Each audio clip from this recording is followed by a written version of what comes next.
Hello, Mr. Riggs here with a little impromptu video. Uh, on the way to drop off a truck at a shop, this tree was being cut down. It wasn't being cut down at the moment, it was in the middle of being cut down, and on the way back I went by to check it out, and I talked to the guy who was there, and the road crew had just kind of left it. So I told him, if I can take the wood home, I'll cut the rest of the tree down for you. And he was really excited about that. And I told him I'd bring him a bowl made out of it. So he was really happy about that. As far as I can tell, it looked like plum from the end of the road, but I think this is pear because I just cut up a whole pear tree. I'm pretty sure that this is pear. And this piece, that piece, and that one over there have a minimum of 55 board foot. So it's not even counting all these little pieces. That'll give us some small spindle turnings, or this, or this fat piece right here. So I have plenty of work to do. I just finished cutting this up and getting home. So I'm backed right up to the shop. So I will show you what I think are the interesting bits, which is probably going to be the bigger pieces, and getting bowls out of those. Out of these smaller limbs, I'll probably get scoops, little scoops or ladles. I don't really want to make spatulas or something out of it because the scoops would be, I think the scoops would turn out nicer. And also, out of these bigger pieces, we'll probably get bowls and boxes. But that sounds good. So, you'll see me doing some milling next.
Alright, so this is almost 2.5 hours later. I've got 31 bowls. These 10 on the left are bigger, so they're around 9 inches. And then the 3 stacks on the right, they're around 6 to 7 and something inches in diameter. There's 2 on the far right. They may or may not work out. Everything else I have good hopes for. So that would be 29 bowls plus those 2 that may or may not work out. And then 9 potential boxes. Well, 2 for sure, or maybe 3. That big one is going to be quite a nice box.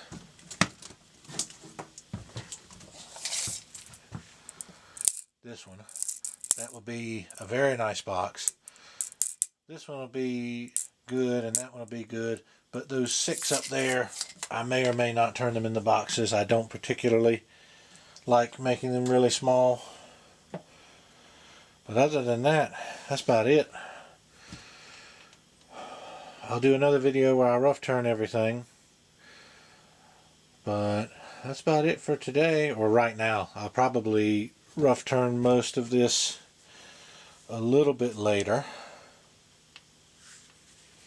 Yeah, because I got to be somewhere soon enough. And, oh, I have some pictures. I've still got a couple branch pieces on the lathe and a couple on my workbench.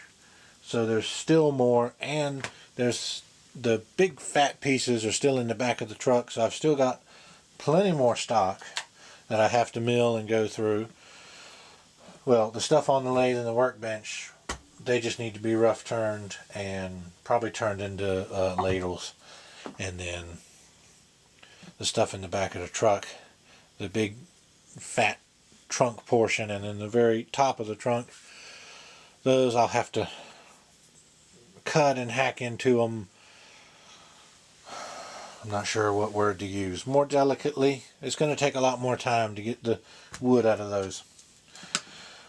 So those 11 bowls I roughed out on the right, they took about an hour. And I didn't get any footage of those because I ran all the camera's battery out.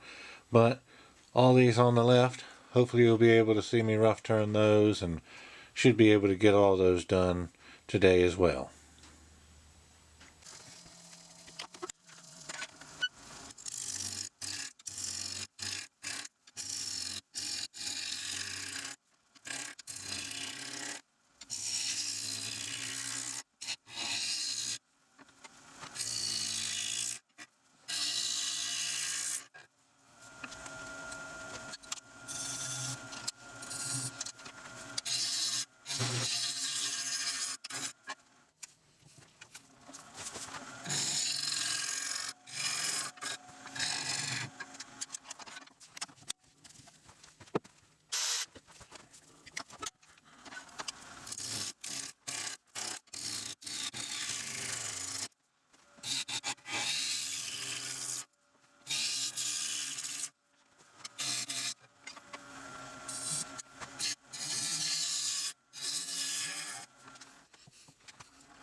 So here they all are, 29 bowls. One of them didn't make it. It was the one that had a little bit of that feather figure from the crotch wood, and I wasn't sure if it was going to make it as a bowl or not, because the inside where the branches meet, it usually is a lot thinner than you would hope. And it was, but I still tried to get a bowl out of it and it didn't work. But anyway, here they all are. Altogether, it took about, I'd say, just over 5 hours of work. I know that you didn't get to see much of the rough hollowing or rough turning. The SD card on the camera filled up because I had all of the milling on the bandsaw on there, and I had all of the rough turning and the hollowing, and then it just quit at one point and I didn't know it. So it would have been nice to have it all, but anyway, they're all done. So I'd say just over 5 hours. So including cutting the tree down, well, finishing cutting the tree down from what the road crew left, then chainsawing it and bandsawing it here at home, turning it into blanks, and then rough profiling and rough hollowing, I guess we could say just over 5 hours. So maybe a little bit more than 10 minutes for each bowl. I know that these small ones did not take 10 minutes a piece, but these big ones, especially these deep fat ones, they took a while. They were definitely more difficult to hollow, and because of how tall they are, they might be more difficult to sell too. I think next time I might cut those in half, take their height and cut it in half, and get 2 shallower bowls, which will be easier to sell, is what I think I might do. But that just depends on how well these sell when the time comes. But I'm glad of the footage that I did get, and I hope you got something out of it. And if you subscribe, then you'll see me again soon. I also meant to say, I still do have, that's the top of the trunk where it started to branch off. This was right next to the largest part, which is this. So I still have all of that left to make maybe some bowls or boxes out of. I made quite a mess of the shop. But I've still got plenty of wood left over, and all the limb wood that I showed, and other wood that I have cut to maybe make boxes out of. So there's still more to be got out of this tree than just those bowls. But that's all this video was the bowl turning.